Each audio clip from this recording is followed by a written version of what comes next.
Follow the money. That's what I always say. You always follow the money. Yeah. This is Follow the Money with Mitch Moss and Paulie Howard on VSiN. Here we go. It is Follow the Money on VSiN, the Sports Betting Network. Mitch Moss along with Paulie Howard, live today in downtown Las Vegas from the Circa Resort Casino. Busy 3-hour program lined up. Great guests, including Matt Vasgersian on Major League Baseball coming up in 15 minutes. A hell of a weekend to unpack and a good week to look forward to as well. We'll get into, of course, the big trades that happened this weekend in Major League Baseball and the NBA. We'll get into the baseball card that we have. We'll get into Game 5 Stanley Cup, Game 6 Stanley Cup Final, and also Game 5 NBA Finals throughout the entire show today. Our best bets as well. And, Paulie, it felt a little odd yesterday with it being Father's Day and we did not have a game in the NBA, nor do we have a game in the NHL. That's weird. I don't remember the last time that happened. So really the two one major sporting event we had going on, pro sport anyway, was the U.S. Open, College World Series, amateurs. But I thought, and I tweeted this out a little bit earlier today, and judging by the reaction, it was a polarizing event, and there's no way to be split down the middle. Either people loved the event and loved how difficult it was for the golfers out there at Oakmont, around the Pittsburgh area, or people absolutely hated it. Sign me up. I thought it was the best Sunday to a major since Tiger won the Masters in 2019, and this is coming from a guy, the closest bet that I had to cashing was Bobby Mack, Robert McIntyre at 100-1. It was close, but I lost all my future bets, and I still thought yesterday was incredible drama. Yep. What was the negativity? They don't like to see the guy struggle that much? They thought, well, how you can't control the weather, but they didn't. Yeah. They thought it wasn't even golf out there. They thought that it looked terrible on TV. I don't understand the complaints. It wasn't a loaded leaderboard. No, I couldn't get enough of yesterday. It was incredible, man. Not only do you have a 5-way tie, but then you have a ton of guys within 1 or 2 shots. The weather's playing a major factor. Are they going to get the round in was another one. Playoff was on the line. In play, you didn't know what to do. Like, who to bet in play? Just forget about it. Every hole. And then you had the scenario where in play, I actually took some John Rahm at 150-1 saying, this guy gets in the clubhouse at 4 over. Maybe they all fall back. You never know. Of course. Because no one wanted it at that point, and 1 over was your leader until the incredible shot from Spahn. So that final round had everything, and it was appointment viewing as far as I was concerned. I couldn't get enough of it. Honestly, it was the highlight of the weekend. It was incredible drama, like I've said now a couple of times here, and I don't mind what you did there with John Rahm. And by the way, imagine if Rahm's putter actually showed up a little bit, and the same thing could be said for Scheffler. There was a huge window yesterday of time where Scotty Scheffler, if his putter was also on board pretty much the entire round, what if Scheffler posts even par, which was like not even out of the realm of possibility, or 1 over, and he's in the clubhouse waiting, and people then see that number posted? I think that can screw with guys mentally. And you never know how J.J. Spahn, but credit to that guy with what he did to close up shop. He was unbelievable. That'll never happen again. What? The guy bogeys 5 of the first 6 holes and wins? Come on. Did you notice what he was in play? I noticed at Sport Trade, he was at like 4% to win the tournament. Yep. If you're wrote him off, yeah, sure. Of course, you could have been grabbing huge numbers, but I didn't. I mean, you also could have gotten buried by just betting on the wrong guys. So you had McIntyre, but he was 9 shots back yesterday. Sure. But you could tell. He was 60-1 late in the tournament. I know. He was putting it together, and I was texting my buddy all throughout the entire round, and I'm like, if Bobby Mack, here's another guy, right? If he could somehow post even and then maybe throw the fear of God into some of these other golfers who are like at 1 over at that time, or, in the rain, and the conditions were obviously very difficult at that point, that can change people's mentality right there. And I'm like, please get to that number, and now we're talking.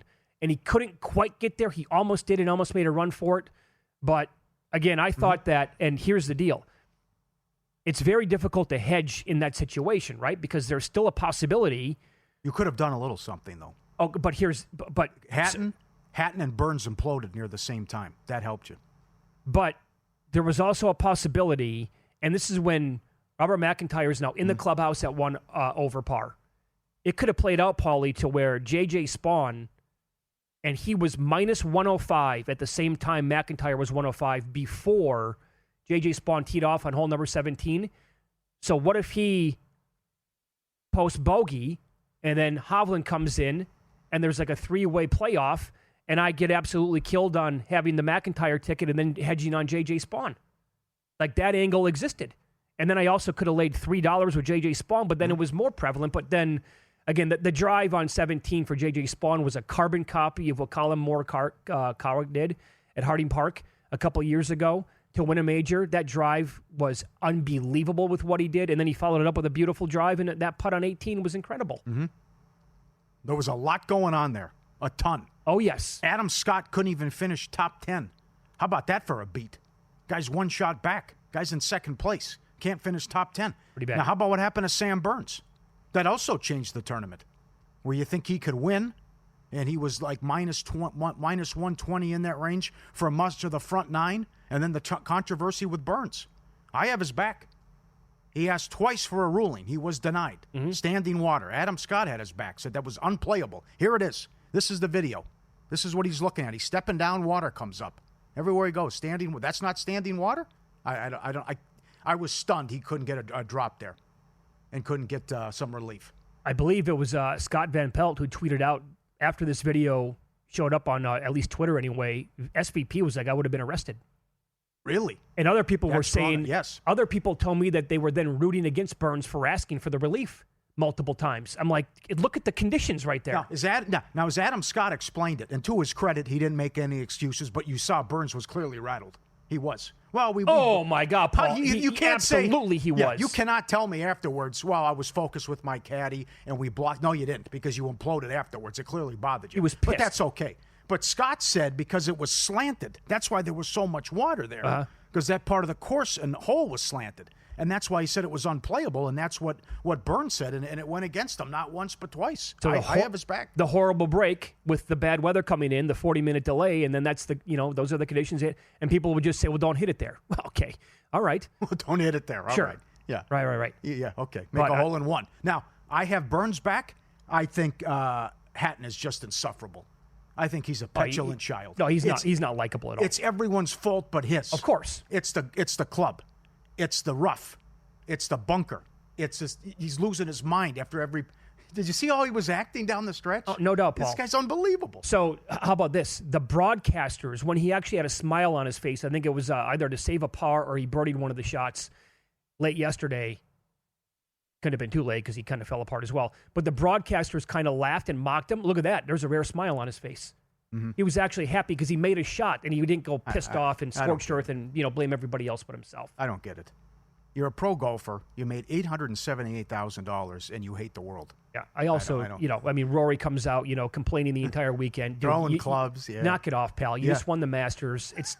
Come on, everybody's up against it here. They're playing the same exact course. Yep. Okay, in the U.S. Open, and by the way, again, another reason why I loved it, we didn't have 10 guys at 15 under this weekend. It was a challenge, man, and that's what more golf courses should be like that, and more events on the PGA Tour on a yearly basis need to be like that. Well, that's who won. I know Spawn got $4.3 million, but the course won.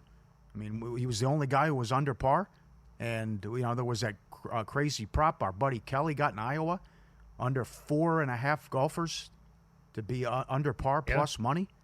That was a nice winner, but that was the course won. And how about the winning score prop, 278.5? That's right. It lands 279. Mm-hmm. Weird weekend. And we're all killing Koepka. What happened? Koepka 12th place. I mean, this was right. What happened to Ben Griffin? Sam Burns outside the top 5. Right. Ben Griffin sneaks in top 10. Scheffler was lousy, 7th place. Ortiz falls apart late, though, tied for 4th. Mm-hmm. That round had everything. Sure it did. So I'm looking ahead to the Open Championship next month. I like Bob. Bob 28-1, right? Take some Bob. He's down as low as 20-1. Get that 28 in DraftKings.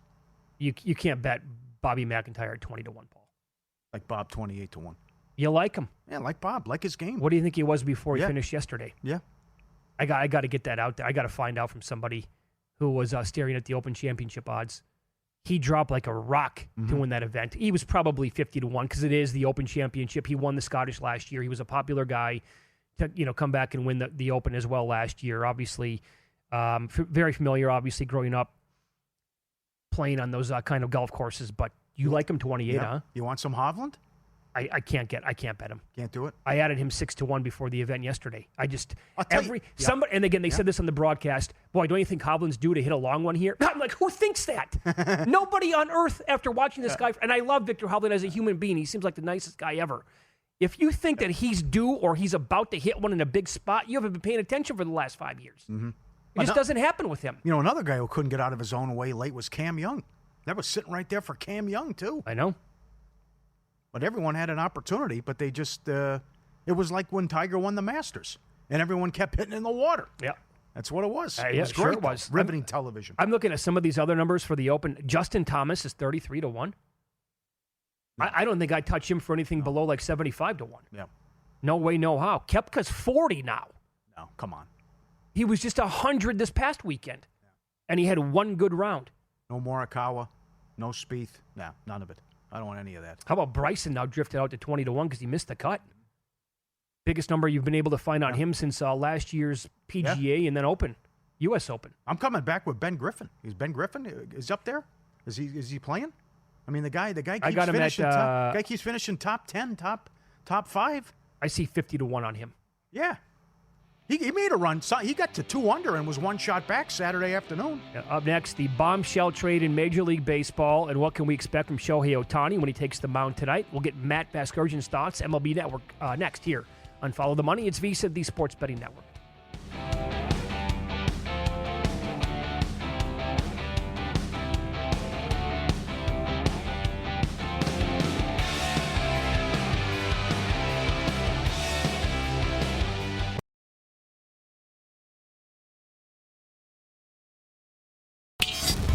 This is Follow the Money on VSiN. Good to have you on board here on a Monday. A lot to get into here in Major League Baseball with our next guest as the great Matt Vasgersian joins the program from MLB Network, and he is on the Progressive guest line. We'll get his thoughts on Red Sox, Giants, the huge trade that rocked the world yesterday, the baseball world as Devers goes to the Bay Area in a minute, because I got to start here, Matty, with Shohei Ohtani making his pitching debut tonight against Dylan Cease and the San Diego Padres. And from what I have been reading, the thought is, 2 innings? Do they possibly get 3 out of him? Do they push him that far? That seems unlikely to me, but he's going to be an opener the way it feels. And sportsbooks are hanging a K-prop on him at 1.5 with some plus money to the over. Where's your head at with that number? Oh, it's fascinating. I just, the fact that they posted that is good for them, by the way, because we usually get mad at, the bad home run numbers they post, but to put that up there is so fascinating. It's all going to be on Shohei. He does what he wants to do. So it's not the Dodgers are going to protect him, and it's the Dodgers' orders that he only goes 4 hitters or 15 pitches. This is all what he wants to do, which is why it's so hard to predict what's going to happen. As far as the K's go, if you just take the first inning into account, and we know what the Padres are going to look like tonight, it's going to be Tatis, Arraez, and Machado. That's kind of what they do. Machado is a guy he can strike out. Tatis is a guy he can strike out. In fact, Machado struck out 8 times in 19 plate appearances against him. That's a pretty healthy number. Arraez is a tough strikeout. However, Arraez is not going good right now. So if he gets beyond the first inning, he'll probably get Gavin Sheets, who he can definitely strike out. Bogarts, he could definitely strike out.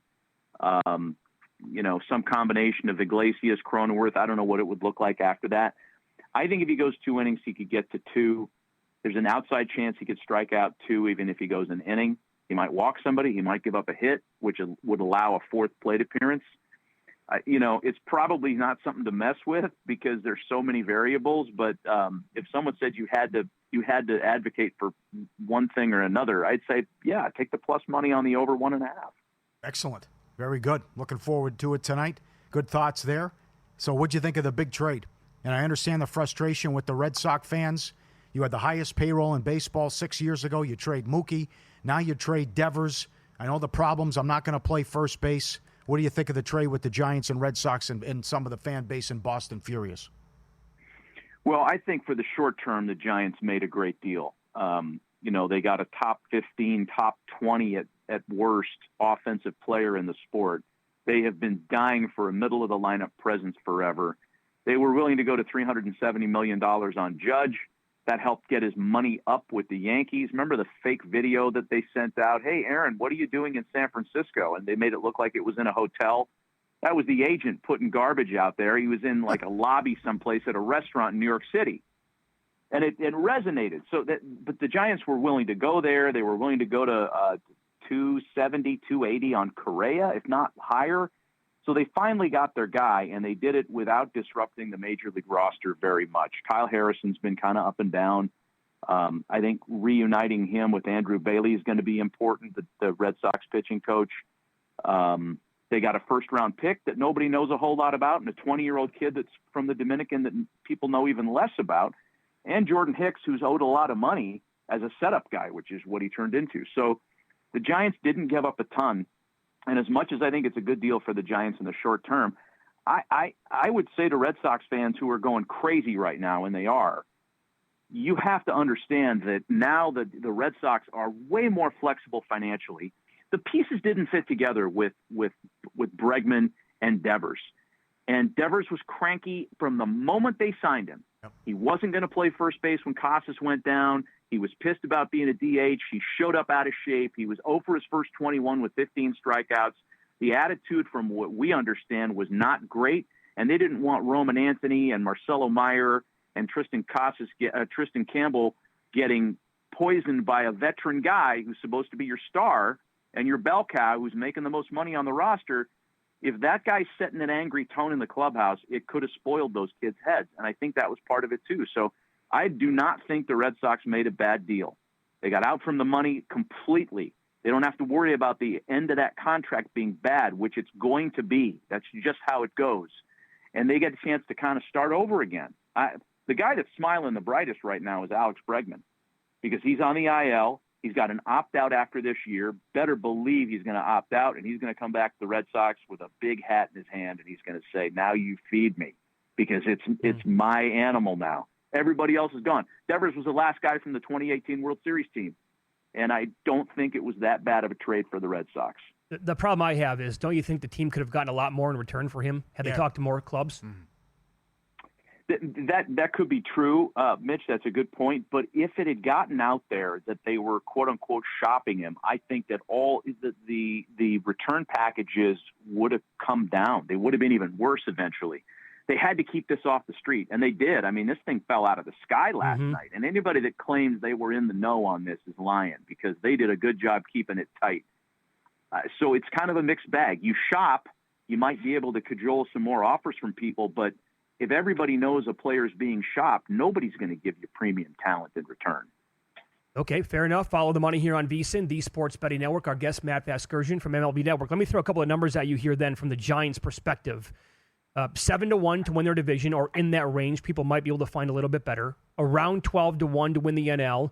Or how about this? Even money to win 90-plus games. Anything there for you, Matt? Ooh, boy, that's interesting. I would probably take the best plus money and throw the dart as far as you could. Look, the Dodgers are really good, man, and we know how good they are. We also know they've got 9 starters on the IL. Ohtani's going to start tonight and be the 15th starter they've already used. We're not even at July yet, which is insane. You can't even talk about the Dodgers having a starting rotation. They don't have a rotation. They've got a bunch of guys who pitch, and you don't know who's going to go for how long when. Could the Giants run them down? Absolutely they could. Could the Diamondbacks and Padres run them down? Sure. So I'd say winning 90 games is, if they win the division, it's going to be with 90 wins. Maybe those plays are correlated, and I think it's all in play now, and I think it's all really fascinating. Robbie Ray, by the way, is pitching so great that I don't think they're going to miss Harrison much. Pitching's been awesome, yeah. If you get better, win these one-run games, you're going to be a playoff team, no doubt. Anything you like on the short card? Any props? Anything stand out today on the card? Yeah, there's a lot interesting stuff. The Rays-Orioles game is interesting because it's being played on the moon, Steinbrenner Field in Tampa. You got both of the lunar surfaces are hosting games tonight because the A's are at home in West Sacramento. and Houston just scratched McCullers. So McCullers had been good, so that makes an over interesting there. But as far as a prop in that Rays-Orioles game, a lot of the inside numbers would indicate that Zach Eflin could have a hard time with Jonathan Aranda, who's really good on the breaking ball, and especially breaking balls from right-handed pitchers. And the one thing that Zach Eflin's had the hardest time with is slug on his breaking ball. So you could find a Jonathan Aranda home run prop or even over 1.5 total bases. That's nice. Junior Camanero's hot. He homered in both games over the weekend after going 0 for 17 entering Saturday's play. I think there's going to be runs in that game. Interesting, too, is Jose Soriano facing the Yankees because Stanton's back tonight. Stanton is good for a punch-out, if not more, by himself. You're talking about a guy, Soriano, who doesn't strike out many, but he's coming off a 12 strikeout start last time around. I don't know. His number's usually 4.5. I haven't looked at anything. He could be interesting. And on the other side, the Angels are starting their former first-rounder Christian Moore at second base tonight, and he's 0 for 6 with 3 punch-outs to start his career. Clark Schmidt's on the mound for the Yankees. That could be a strikeout game on both sides. Very good. Matt, you're the best. Thanks for taking a couple of minutes to join us here today. We appreciate the time as always. Good talking to you guys as always. See ya. There you go. Good Matt thoughts. Vasgersian on the Progressive Guest Line from MLB Network. I'm with you. You could have got more, obviously, but interesting about poisoning the young guys. Yeah, okay, I get that part. But I understand some Red Sox fans even called this. So you're running like a mom and pop shop now. I know. What is it? It's just like, it's in our portfolio now. We're the Fenway Group, and we got to watch and monitor what we do, and it's just let another top player go. Betts first. Who's that? He's that an absolute Hall of Famer. Yeah. And now this? My God. Tough one to take. You just swept the Yankees. He hits a home run, get out. Yeah, I know. And they took 5 out of 6 from the Yankees in the last week. Yeah. And then they cap it off with a sweep. So they add Crochet in the offseason. They take their time bringing up all this young talent, and then they're like, nah, get out of here, Devers. It kind of reeks of the Luka thing. A little bit. Where it's, when you sign this type of deal, there are responsibilities that go with it. And him not being a team guy and not wanting to play first base, and they just said, okay, that's it. Giants are going to pick up the tab. And then he evidently told the Giants, I'm willing to play wherever you want me. All right, Game 5 NBA Finals up next. Props on the board, and we'll react to the insane trade yesterday in that sport and give you next team odds for Ja Morant and Jaren Jackson next.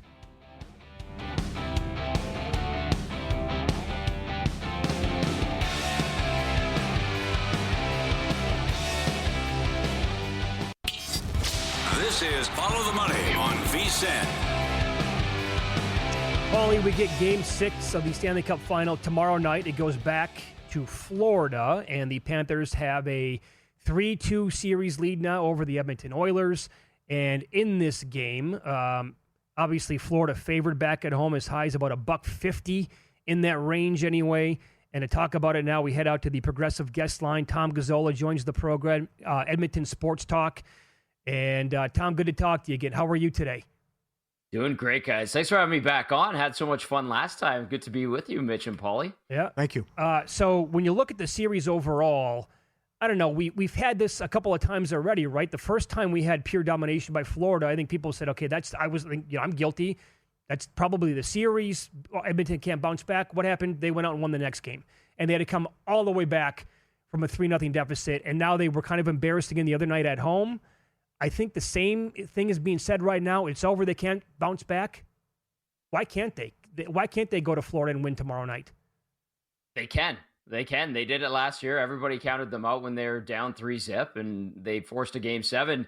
Edmonton gets better in later games in every playoff series. At least they seem to. They've been pretty efficient this year, taking care of Dallas and Vegas in 5, 6 for LA in the first round. But they've met their match in the Panthers, no question here. But it was interesting. Saturday here around town, people coming in from all over the province, people coming in from all over the country. We had people up here from Florida, and the vibe was awesome. 10 a.m. lined up out the door for the bars and restaurants in the district right outside the arena, and then they get the huge letdown during the game. Edmonton was bad, you guys. Like they showed up and were very tepid. They backed into that game. They dipped their toe in the water while Florida dove in beautifully. Like, you could use all those cliches.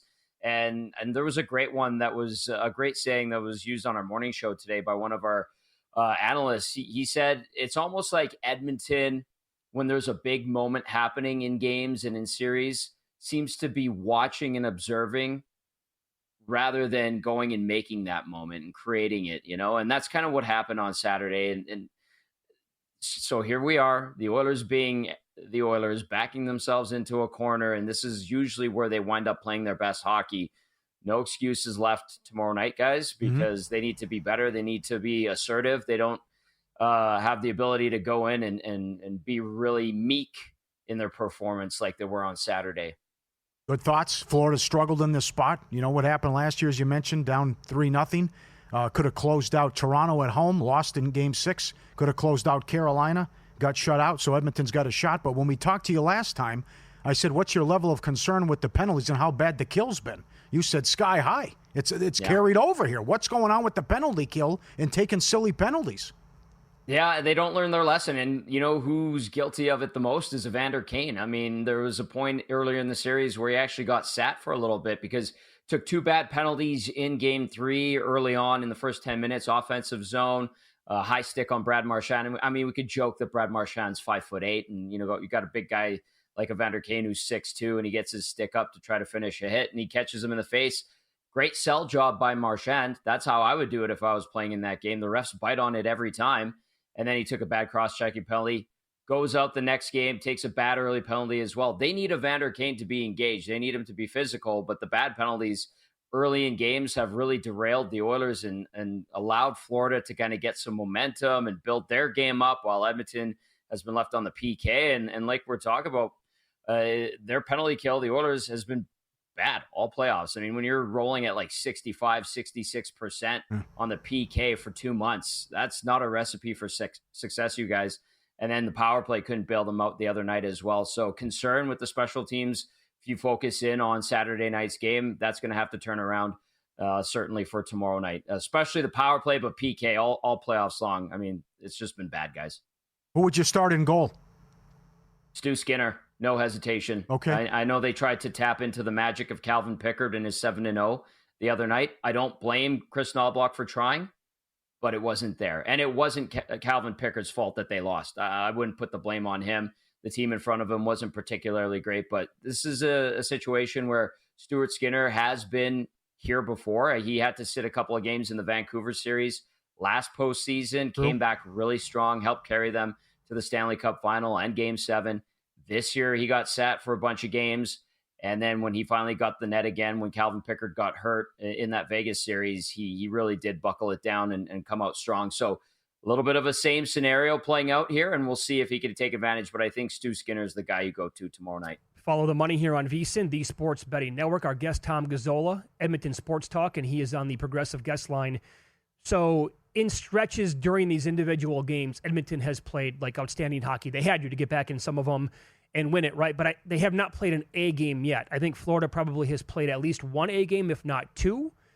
So maybe do you think that's a fair comment? And then is Florida potentially just so good with the matchup here that Edmonton will not be capable of putting together an A game over 60 minutes? First of all, the Florida playing their A game, taking it to the Oilers, I would stand by that 100%. No question. I mean, they've been excellent. Edmonton could come out with a better game, but I think they've been kind of conservative at times. The Oilers haven't seen McDavid or Draisaitl go and have one of those staple type games, a legendary status type game. It's been Brad Marchand. It's been Sam Bennett. It has been a confident Florida Panthers team of 4 lines from Paul Maurice, 3 good D pairings, and then Sergei Bobrovsky, who's probably going to be a Hall of Famer in net. That sounds like an insurmountable task, but the Oilers do have 2 of the best players in the world. Unfortunately, guys, those 2 haven't been the best players in this series. You could even make it a case for if you were ranking all 24 forwards in this series, Edmonton might have 2 of the top 10, and it's Draisaitl and McDavid, and the other guys would all be Panthers until you get to the lower half of that stat, and you'd say, okay, you could slot in a bunch of Oilers players there, and that's a problem. But they do have those guys, and they are 2 of the best, and they could take Game 6.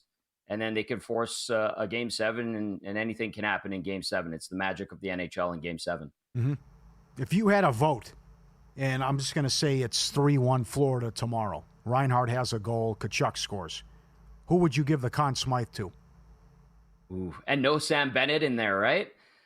Between those two, I think Reinhart's been great. No, I was just saying. Okay, let me put it this way: Bennett, Florida wins. Bennett and Marchand don't score, but they win the game. Who would you? I'm just saying because they're the two favorites. Who would you give the Conn Smythe to? Well, to me, I mean, Bennett's just been a beast. I'd actually put Reinhart up there as well. I think he's had a sneaky good final and a good playoff. I mean, the guy's a 50-goal scorer in this league. He's an excellent player. He's named to Team Canada's Olympic team today, by the way. One of the first guys named to it. So there's no denying Sam Reinhart, along with Sam Bennett, have been excellent.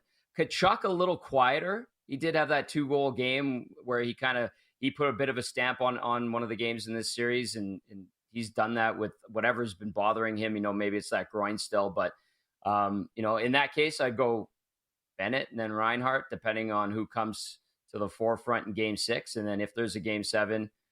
It was Reinhart last year that scored the cup-winning goal, too. So he has a penchant for rising to the occasion in big moments. No denying it. Mitch and Paulie, their big guns have been the better players. Florida's have in this series, and that's why they're on the cusp of winning another Stanley Cup here. Totally agree. And here's another reason why I think what you said is kind of spot on. I don't necessarily agree with the odds board to win the Conn Smythe. I think there should be a bigger gap between Sam Bennett and Brad Marchand. Yeah. He's been an unbelievable story. He's killing it here in the Cup, but this is a playoff award. And if you look at it like that, to me, it's more lopsided than Bennett minus 220, Marchand plus 450. What do you think about that?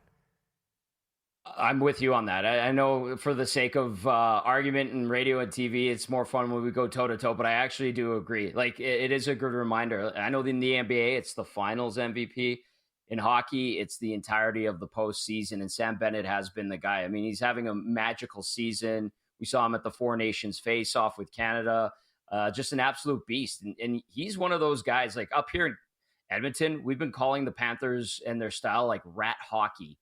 And Sam Bennett is at the forefront in this little rat pack, for a lack of a better term. And he's got Marchand with him. And even Keith Tkachuk, Matthew Tkachuk's dad's even saying that Matthew Tkachuk has a face you want to punch. That's rat hockey.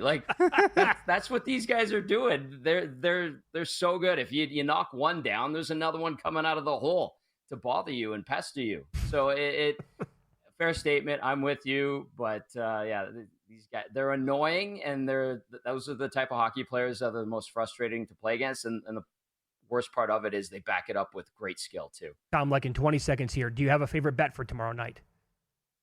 Probably take the over if it's set at 6.5 again. Yep. And then for some reason, call me a homer. I don't care. I'll go with the Oilers to force a 7th game. And then we get a magical weekend here in Edmonton where anything could happen. How about that? Yeah, that'd be awesome.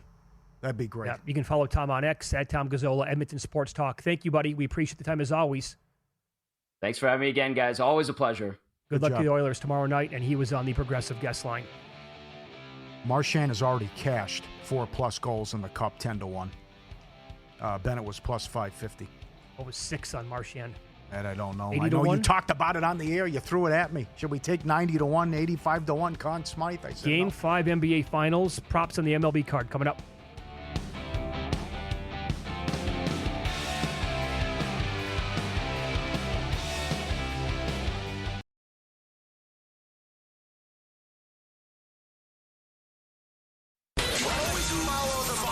That's what I always say. You always follow the money. Yeah. This is Follow the Money with Mitch Moss and Paulie Howard on VSiN. Good to have you on board here on a Monday. We are live in downtown Vegas from the Circa Resort and Casino. We'll get into weekend betting takeaways coming up in 15 minutes. Kevin Rogers on the program with some great baseball numbers at the bottom of the hour. And here we begin the hour talking Game 5 NBA Finals. As we head out to the Progressive guest line, VSiN's very own Zach Cohen joins the program now. He has dynamite write-ups and analysis on his best bets in the NBA, in tennis, and several other sports on a daily basis. Zach, good afternoon. Thanks for the time today. How are you? I'm good. How are you guys? Doing well. I'm looking at the screen right now. Most books still showing 9.5 tonight for the Thunder. And the total down from 225 to 224.5 at most. Caesar still clinging to 225, but we've been teasing this throughout the show. you have a very strong opinion on the game tonight. The floor is yours, my friend. You've been great in the playoffs. Who do you like and why? Yeah, I really like the Pacers plus 9.5. I just feel like this spread is 2 points off, even if you're being optimistic about what you saw from Oklahoma City during the regular season. It just feels kind of like we need to throw out what we saw from them earlier in the year. I know that it's a little crazy to say that after 4 games, but what have we seen in the last 2 games between these two teams? It suggests that Oklahoma City should win by 10 plus. I mean, this team went 3 for 16 from 3 in game 4, and obviously they stole that win. Maybe they deserved it after the way game 1 was kind of taken from them, but I do think it's very difficult to win and win big in the NBA when you're not taking threes. I mean, not making them is one thing, but not taking them is another. The Pacers are doing a really good job of running them off the 3-point line, and I also just think that Carlisle's doing a much better job than Dagnall in this series. I really don't know who the Thunder want to play right now. I mean, you look at their rotation. Last game, it was 6 guys. 2 of them, Chet Holmgren, Jalen Williams, I believe looked banged up in game 4. Holmgren twisted his ankle like a million times in that game. I just don't know how healthy they are right now. And I don't know how, eager he is going to run back to guys like Isaiah Joe and Wiggins, guys that can knock down threes for them. They did not play in game 4, didn't play well, at least in the 9 or 10 minutes they played. If they don't have a trustworthy rotation, it's going to be hard for them to blow out a Pacers team that has so many bodies they can throw at you. So you like the 9.5. Are you also dabbling on the Pacers money line, like around plus 340 or thereabouts tonight as well? Yeah, I like the money line a little bit. I think it's worth a sprinkle. I also think the Pacers plus 550 is worth a sprinkle in the series. I just don't think that there's that much that separates these two teams. I know that there's a full regular season that suggests otherwise, but Indiana has been dynamite throughout these playoffs. They've also been very good on the road. I know that winning, one of these games in Oklahoma City is going to be a challenge, but they have been trustworthy on the road throughout the postseason. I think they could win more of these. Yeah, and to your point about the current number being 9.5, and you think that can't be that big of a number.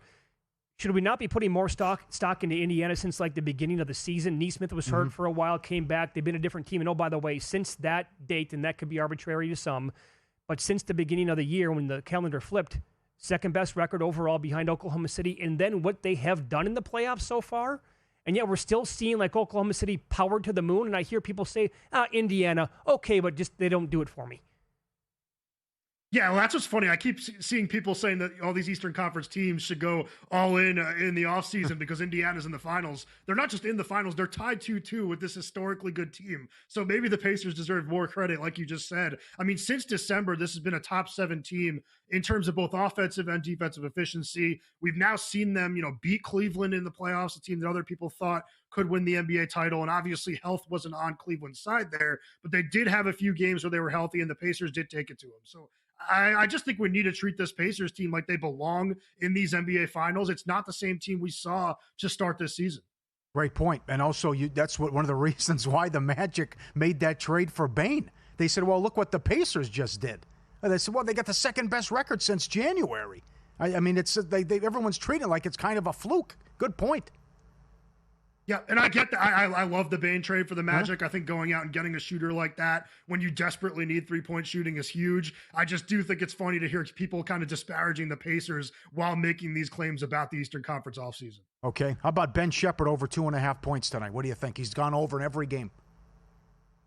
I like that one. I always like a play where you're just rooting for a corner 3 to go in. Like he's going to have an attempt at some point, and you're going to feel really good standing up and hoping it goes down. I like that one. Another one that I like in this game is Obi Toppin over points. I believe it was 10.5. Yep. I just think we've seen enough these last 2 games where it looks like, the analytics back it up too, where they've been at their best with Toppin at the center position. Turner has not played well in this series so far. So I think Toppin's going to get some burn. Maybe he won't shoot as well from 3 as he did in Indiana, but I do think he's going to do enough, as a play finisher and just in transition to, I could see 11 points being a pretty realistic number. Who do you trust overall for Oklahoma City other than SGA?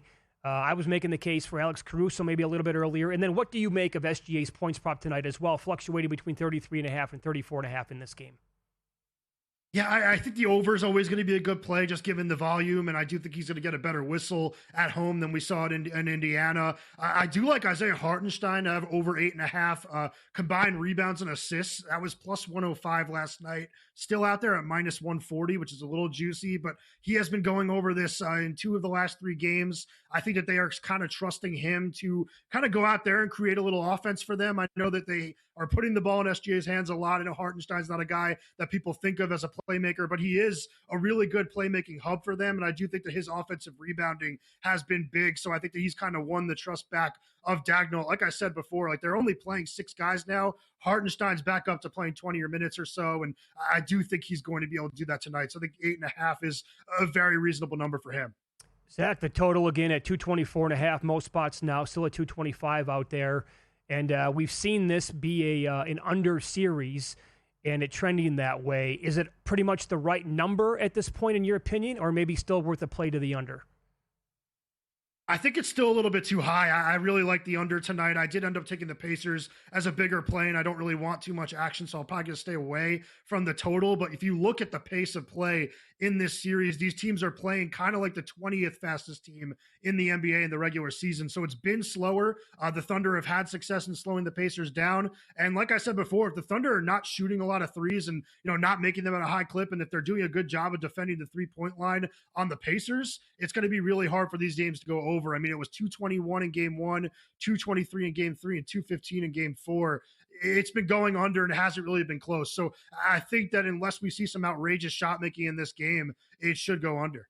Zach Cohen, our guest. You can follow him on X. He's at Betting on X here on the Progressive Guest Line. Is Follow the Money on VSiN, the Sports Betting Network, and you can read his analysis and his best bets every single day at VSiN.com. You like grabbing futures as well. You put it out there to grab the Pacers to win the East many months ago at a huge number. Let me ask you this about Kevin Durant. So Mark Spears today on ESPN reported that KD wants to go to New York, but the Knicks don't want him. So then the 3 teams, according to the report, that KD either wants to go to or could land him in the offseason would be Miami, San Antonio, or Houston. If he goes to either one of those 3 teams, do you have any interest in grabbing a future bet on them?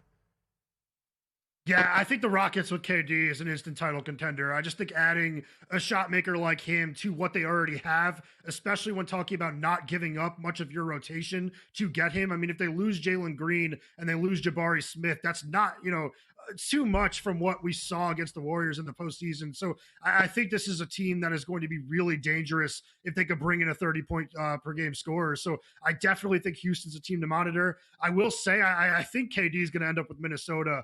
I know that Shams said that that's not one of his preferred landing spots, but based on the stuff I'm hearing out here, like local reporters that I believe are trustworthy in Phoenix, it sounds like the Timberwolves have a really good offer on the table, and the Suns are trying to drive up the asking price with the teams that Durant does rather want to play for. Oh, strong. Okay. Yeah. You're also big into tennis. Any futures we need to be looking at over the next month or so? Man, I do like Sinner to win Wimbledon. I just think that at plus money odds, if you can grab him on a faster surface, it's always going to work out really well for you in the long run. I think even if he were to face Alcaraz in the final again, which I think everybody wants to see after that French Open final, having a plus 160 or so on him would feel really good, just given the conditions there. So I definitely think Sinner is worth a look for Wimbledon. Very good. Zach, great appearance as always. Thanks so much for the time, and best of luck with the game tonight, okay? Yep, thanks for having me on, guys. There you go. Zach Cohen, VSiN.com. Join us on the Progressive Guest Line, and you can follow him on X. He is at Betting on X. So, I mean, he could not have... he obviously very strong in Indiana tonight. Yep. Points, money line, and maybe even a little bit at plus 550 or thereabouts to win the series. Let me read this from Dan Karpuk, VSiN.com. Toppin has played 25, 19, 28, and 29 minutes. It's clear Carlisle trusts him on the floor and to stay on the floor. He's hit the 15-point mark in 3 of his last 4 games when logging at least 25 minutes. Goes back to Game 6 of the Eastern Conference Finals. He's 10.5 tonight. That's his points prop, 10.5. You in? Good case, yep. He wants to go 15 plus 3-1 at FanDuel. That's how he wants to play it. Okay. And then we got the Shepherd as well. Well, I'm not the only one who thought this. It jumps out. It hits you in the face. Durant's list. It's all state where he wants to go. No income tax. No income tax, right. So he's 37. He'll play this year. Then he wants the 2-year extension. He says, I'll sign with you. So then get 2 for 1, 22, whatever it is. Yeah. And then he'll retire. Yeah, won a couple of titles, and now it's just about making as much money as possible. I'm with Zach, by the way. If the Rockets would not gut their young core and they would bring in Durant, might be enough for me to grab a future on them to win the West. Yes. Well, this is where it gets interesting because he's injury prone and he's 37. So Durant's camp is saying, don't ask for a fortune. You're not young anymore. Yeah, he's not 30. I don't think they're going to do that. A lot of miles that's on the why it's going to odometer. be right. That's why that's interesting what he said, that Minnesota might have to, because San Antonio's not going to go crazy. They're going to say, well, we'd like to have him, but we're not going to go nuts. We have some picks. Here's the number 2 pick overall in the draft, and they won't do that either. No, they won't. I don't think they're going to do that. The Knicks should have a conversation. That's stupid. I know. Right? I know. Come All on. right, we'll get into weekend betting takeaways from, it was pretty phenomenal, like 48-plus hours next on Follow the Money. It's VSiN, the Sports Betting Network.